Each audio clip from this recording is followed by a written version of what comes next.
Bom dia, oitavo ano A e B, tudo bem com vocês? Estamos aqui na nossa quinta aula de língua portuguesa do oitavo ano A e B. Versos para cantar a letra de canção. E aí, já separou seu material? A garrafinha com água? Vamos iniciar a nossa aula? Na paz de Deus, Pai Todo-Poderoso. Amém? Vamos lá, turminha, pega aí a sua agenda, rápido, rápido, rápido, e anota o dia, tudo que irá acontecer hoje, ó. Roteiro, agenda 13 de 5 de 2018, versos para cantar, a letra de canção. Iremos estudar denotativo. Denotativo é o quê? Só para lembrar um pouquinho, bem rapidinho. Real. Conotativo é o quê? Figurado, fora da realidade. A figura de linguagem também, personificação. Iremos corrigir nossas atividades, iremos também estudar um pouquinho a página 75, iremos ouvir O Sal da Terra de Beto Guedes e ainda teremos atividade na página 78, 79 e você irá realizar ainda 80, 81 e 82. Pegou tudo direitinho? Anotou? Pegou o dicionário? Coloca aí na lateral, ó, certo? Vamos lá, ó, vamos trabalhar. Corra aí e pegue o seu livro. Livro na página 74, ó. Pega aí o seu livro, por favor. Página 74. Vamos iniciar a nossa correção. Na página 74, certo? Você tem uma questão aí, considerando a norma padrão da língua portuguesa, marque VP, que significa para a voz passiva, VA, para a voz ativa, e assinale a alternativa correta. Vamos por eliminação, certo? Vamos eliminar. Fica mais fácil e você ganha tempo, tá? Então, vamos relembrar um pouquinho aqui, antes de marcar a alternativa. Aqui vocês já estão visualizando a resposta, mas por que seria a letra C, né? Então, você vai por eliminação. Então, o jogador marcou um belo gol na última semana. Na voz ativa, sujeito pratica a ação. Então, na frase 1, o jogador para aí um pouquinho, pensa aí, tá? Ele tá lá, pegou a bola e chutou e fez um belo gol. Então, quem chutou? Quem fez esse belo gol? O jogador. Então, sujeito agente que pratica a ação. Então, eu tenho um VA. Frase 1, VA. Frase 2. O ônibus atrasou bastante na tarde de ontem. Quem foi que atrasou bastante? Olha aí, ó. Certo? Quem foi que atrasou? Quem é que está ativando aí? Quem é que está praticando a ação? O ônibus, ó. O ônibus que atrasou, ó. O ônibus está o quê? No reloginho está o quê? Atrasado, certo? Então, ele está o quê? Praticando a ação. Fica evidente aí, ó, essa voz ativa. Frase 3. A bola foi atrasada. Você tem aí, ó, foi, esse verbo ser ou estar, acompanhado de quê? De um particípio, certo? Olha aí, ó, pega seu marca-texto e grifa. Ada, ada, particípio, ó, certo? Veja, se eu tenho um foi, se eu tenho um atrasada, pega aí teu livro, ó, na página 75. Você tem essa explicação. Na página 75, só é virar a página. Voz passiva. A ação expressada pelo verbo não é praticada pelo sujeito, não é praticada. O sujeito sofre a ação. Ó, a bola foi atrasada de modo muito forte pelo zagueiro, ó, ele vinha lá, ó, jogando, passando a bola, passando por um, passou por dois. Aí depois ele foi atrasado, de modo, ó, bem lento. Então, a bola foi atrasada, ó, atrasada de modo muito forte pelo zagueiro. Eu tenho uma voz aí passiva analítica ou eu tenho uma voz passiva aí sintética? Se eu tenho um verbo, certo? Mais um particípio, eu tenho a voz passiva o que? Analítica. Grifa aí, ó. Foi atrasada, particípio. Ô, professora, mas não está pedindo isso. Mas a gente não tem que destacar? Você não está estudando? Destaca aí, ó. Então, eu tenho uma voz passiva analítica, por isso que é VP. E o computador foi desligado, ó. Ado. De novo, ó. Se eu tenho aí, ó, um foi e um desligado, ó, particípio novamente, ó, tá certo? Eu tenho o quê? Um voz passiva analítica, certo? Eu tenho uma voz passiva analítica. E aí, quem foi que acertou essa questão? Continuando aí a correção. Antes de você, veja, a letra já está aparecendo aí, a imagem para você, que seria a letra D, intertextualidade. Mas antes de você ficar aí para já corrigir, já vamos discutir cada palavrinha de cada alternativa. Você tem aí, ó, nessa questão, a letra A, ambiguidade. O que seria ambiguidade? Anota aí no teu caderno, vai anotando, certo? Como se fosse um dicionáriozinho, sentido, aonde você presenciar. E na língua portuguesa, nas interpretações, vocês precisarão muito ter essa investigação de sentido das palavras para a interpretação do texto. Ambiguidade, já está dizendo dois, certo? Na comunicação, a duplicidade de sentidos. Então, quando você olha aqui, ó, enigma do lixo, recicle-me ou te devoro. Então, você vai ver aí se está ocorrendo um caso mais de significados, uma falha, né? Uma falha, vamos dizer assim, uma falha na comunicação, recicle-me ou eu te devoro. Então, você vê aí uma ambiguidade. Ambos quer dizer o quê? Dois, dois, certo? Há uma duplicidade de sentidos. Né? Quando você vai para a letra B, anota aí que isso é muito importante, principalmente nas aulas de redação. Fala tanto coesão e coerência. Num texto você não pode faltar nem com a coesão e nem com a coerência. Então, o que seria uma coesão? Estrutura. Essa estrutura lembra a gramática, certo? Todo texto ele tem que obedecer uma coerência e uma coesão. Então, o que seria uma coesão? É você utilizar as palavras adequadamente. Que palavras seriam essas? Um advérbio, um pronome, uma conjunção, que é tão importante a conjunção, o e, o nem, assim por diante. A preposição, certo? Porque quando você tem uma estrutura textual adequada, certo? Então, veja aí, recicle-me ou te devoro. Tem uma estrutura adequada, certo? A gramática e a escrita estejam clara no seu texto. Então, será aí que está claro? Então, o que seria uma coesão? Anota aí no teu caderno. Coesão, estrutura do texto, que utiliza as palavras adequadas, ou seja, a gramática e a escrita. Porque com a gramática e a escrita correta, fica claro para o leitor. Letra C. O que seria um desfecho? Trabalhamos muito isso na narrativa, né? Quando você está contando uma história, chega lá, é a solução do conflito produzido pelas ações do personagem. Então, no desfecho, já está dizendo final, desfecho, fechou, certo? É a solução daquele conflito produzido pelas ações do personagem. Recicle-me ou te devoro. Eu estava solucionando algum conflito? Preste atenção, tá?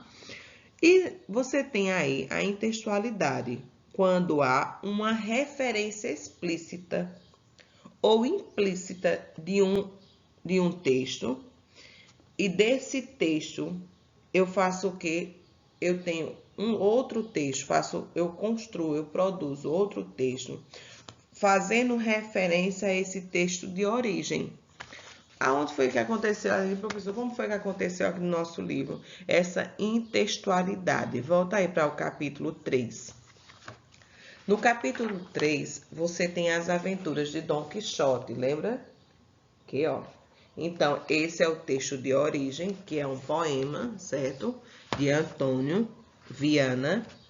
E as aventuras de Dom Quixote, contadas em cordel, ele vai e faz uma referência, passa aí, ó, a esse texto da página 55, que é um conto, dialogando com outros textos, que fala de Lívio. Lembra de Lívio? Que Lívio pegou a panela, a tampa, e ele faz uma referência na página 56, certo?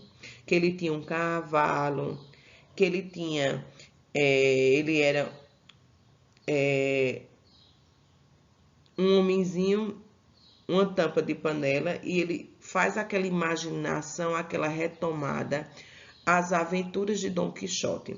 Então, Marcelo Coelho faz referência ao texto, vamos colocar assim, ao texto de origem de Dom Quixote. Por isso que chamamos de intextualidade.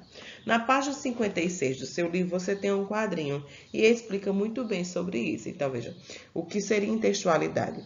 Eu tenho um texto original, eu crio outro texto com base nesse texto original, certo? No caso, eu tenho a história de Dom Quixote, que é muito conhecida por todos, e Marcelo Coelho fez aí essa maravilha, né? Fez um conto, certo? Fazendo referência às aventuras de Dom Quixote.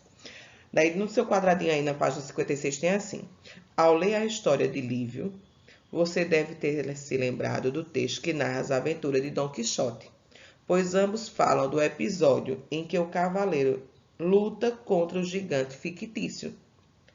A relação entre os dois textos, em que um deles faz referência ao outro, é chamado de intextualidade. Trata-se de um recurso em que se percebe uma referência ao texto-fonte, facilmente observada pelo leitor.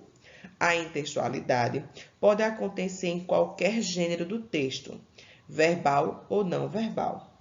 Exemplos: música, pintura, filme, história em quadrinhos, tá? E o que seria aí, volta aí para a página da questão, certo? Página 74. Dá um tempinho aí para vocês voltar. O que seria transitividade? Ó? Transitividade são os verbos significativos. Os verbos significativos são aqueles verbos que precisam o que? Transitivo, significativo, que faz o que? Ações, é isso? E transitividade são os verbos que precisam de complemento. E nesse complemento você lembra do OD e OI, que é objeto direto e indireto. Então, a alternativa correta seria a letra D, porque quando ele diz aqui, ó, que a sage dialoga com uma parte do enigma, não é isso? Ele faz que volta à mitologia grega já existente, certo? Ele faz o quê? Ó, a própria, né, enunciado diz, ó, faz um diálogo com a parte do enigma. Esse enigma fala do quê? De uma criatura mitológica grega. Então, acontece o quê? Uma intextualidade.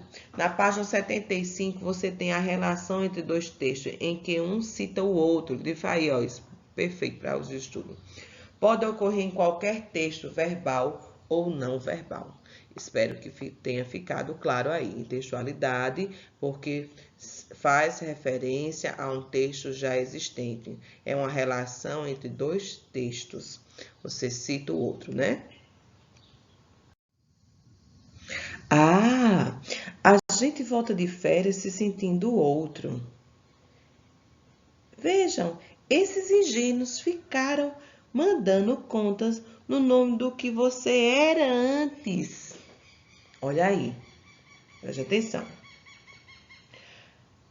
No quadrinho 2, a frase é elaborada a partir da leitura. E esses ingênuos continuam mandando conta em seu nome. Assinale a alternativa que corresponde à correta escrita desta frase na voz passiva. Volta lá para a página 75.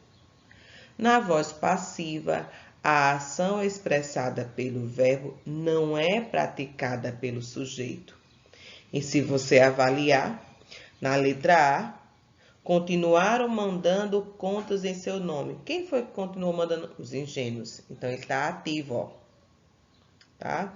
Eu tenho aí, né, também a presença de um gerúndio. Então, você descarta, você elimina. Tá? Na letra B, as contas continuaram sendo mandadas em seu nome, também ativado, ó. Tá? Certo? Pratica a ação, né? As contas continuam mandando, ó, gerúndio aí, ó, já elimina, ó. A letra A e a letra C, você tem aí uma presença de um gerúndio. E por que não é a letra B? Porque eu tenho uma voz ativa. A frase pede a correta da reescrita na frase na voz passiva. Aí, onde é que eu vou encontrar isso? Na letra D.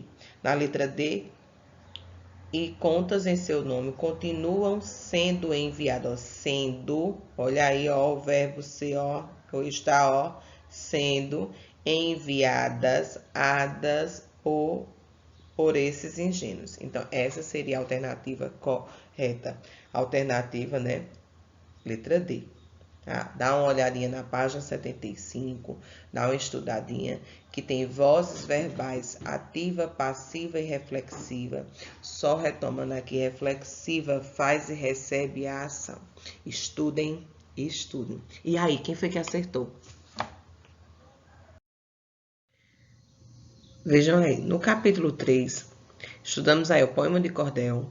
Faz necessidade você lembrar da estrofe, e dos versos, que é o conjunto de estrofe. Estudamos também as rimas, certo? E todo poema tem um personagem principal que conta uma história. E nessa história acontece o quê? Você tem sempre um ambiente e esses acontecimentos. Ele é narrado em primeira e terceira pessoa, certo? Escrito em estrofe, pode ser, ó, esse poema em 6, que chamamos de sextilha, certo?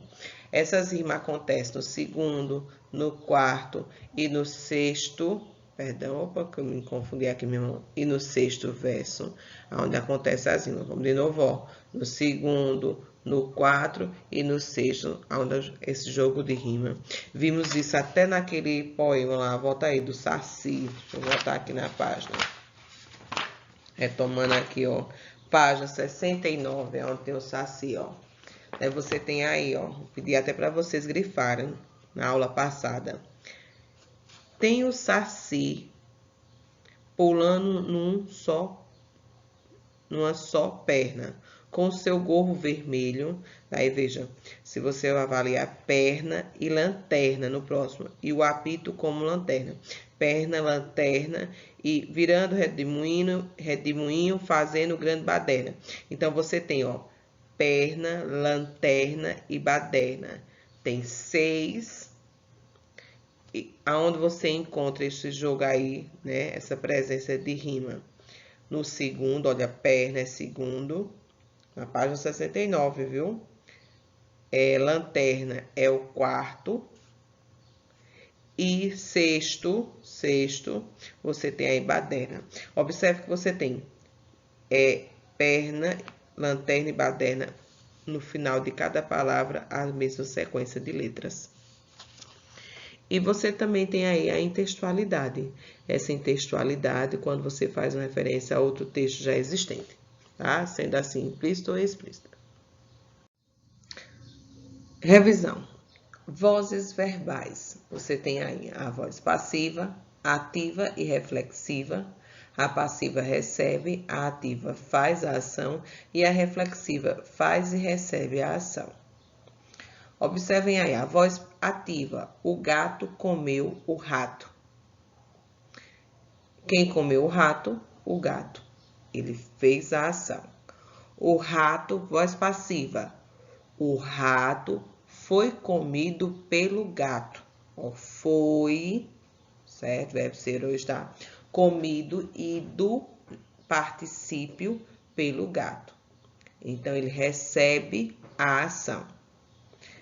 Ela arrumava-se para o namorado. Então, ela estava lá no espelho, linda, maravilhosa, se arrumando para o namorado. Então, é reflexiva, ela faz e recebe a ação, tá? Só uma revisãozinha aí, ó.